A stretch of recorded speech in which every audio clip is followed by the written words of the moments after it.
Your life compared to where it was 2 years ago is today, October 22, in a very different place. Very much so, yes. We first and foremost, just a local publican in Wrexham. Been coming to this pub for 20 odd years, and I would say the last two have been very enjoyable, but also a little bonkers.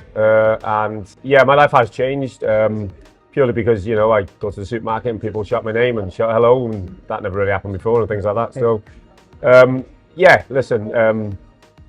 My life's changed, but I think a lot of people's lives in the town have changed. When did you hear about the film and who got in touch and what, give me the beginnings of it. So I heard rumours that it could potentially be a couple of A-listers from Hollywood. Didn't believe it, if I was honest. Probably still don't believe it deep down, if I'm honest.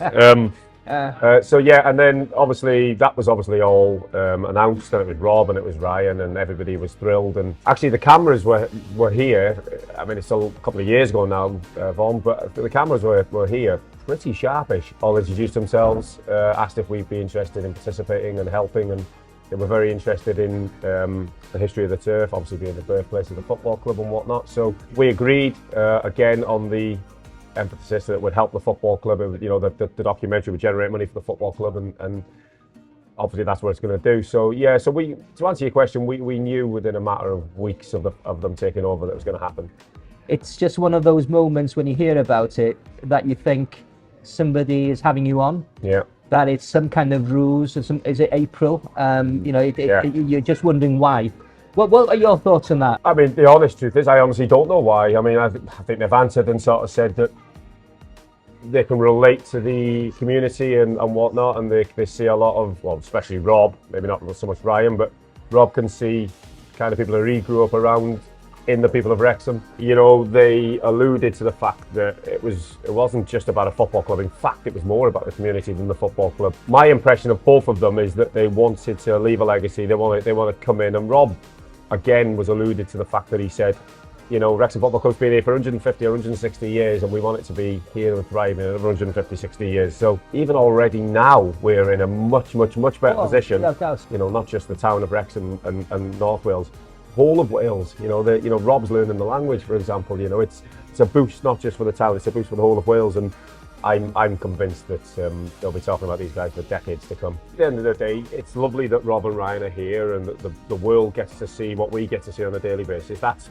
marvellous. But let's not forget, when the cameras pack up and roll out of town, and when eventually the owners do go, which hopefully will be many years before that happens, the turf will still be here, the local people will still be here, the football club, fingers crossed, will still be here. I get as much, if not more, satisfaction out of just having a couple of quiet pints with Trev by the bar as I do having a pint with Ryan Reynolds. So they're both very enjoyable, but I'm just a local. When I said at the beginning of this interview, I'm just a local guy that runs a pub, and that's the be all and end all of it. You're anything but a normal local guy.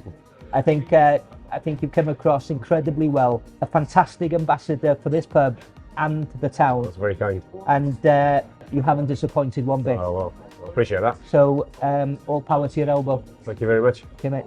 Pleasure. Thanks a lot. Cheers. It has undoubtedly transformed Wrexham's reputation, and people's knowledge of Wrexham goes far and wide. When I spoke to Wayne Jones not so long ago, he was telling me weekly the turf, for example, now gets people from all over the world, Australia, New Zealand, the Far East. They all come to the turf as some kind of pilgrimage. After watching that particular programme, we've got Wrexham football fans from all parts of the world, and if we needed any proof as people from Wrexham and North Wales generally, the football club proved to be very much the beating heart of that town, because the impact of ensuring a brighter future for the club has reflected across the whole community.